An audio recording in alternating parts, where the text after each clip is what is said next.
आधीच्या सरकारमधली खाती त्या पक्षांकडेच राहण्याची शक्यता। गृह, महसूल, जलसंपदा, ऊर्जा आणि वन ही खातं भाजपकडे, तर नगरविकास, शालेय शिक्षण शिवसेनेकडे, तर सहकार, कृषी आणि महिला आणि बालकल्याण राष्ट्रवादीकडे राहण्याची शक्यता। अजित पवारांना अर्थ खातं मिळणार असेल तरच महायुतीला अर्थ। अमोल मिटकरींच्या वक्तव्यानं महायुतीमध्ये वादाची शक्यता, खाते वाटपावरून ठिणगी पडण्याची भीती।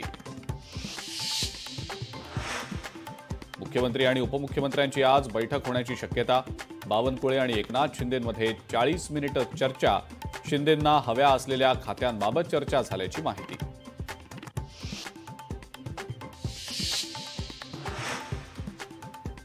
महानगरपालिकांच्या निवडणुका या एप्रिलनंतरच होण्याची शक्यता।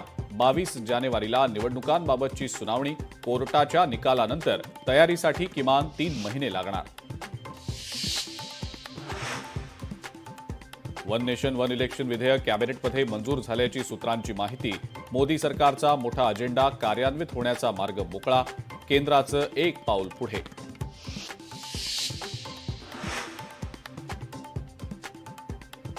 भारताच्या डी गुकेशनं रचला इतिहास। डिंग लिरेनचा पराभव करत बनला इतिहासातील सर्वात तरुण जागतिक बुद्धिबळ चॅम्पियन।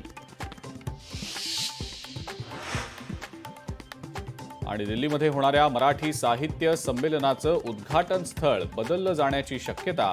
पंतप्रधान मोदींना मराठी साहित्य संमेलनाचं निमंत्रण। विज्ञान भवनामध्ये आता उद्घाटन सोहळा होणार असल्याची माहिती।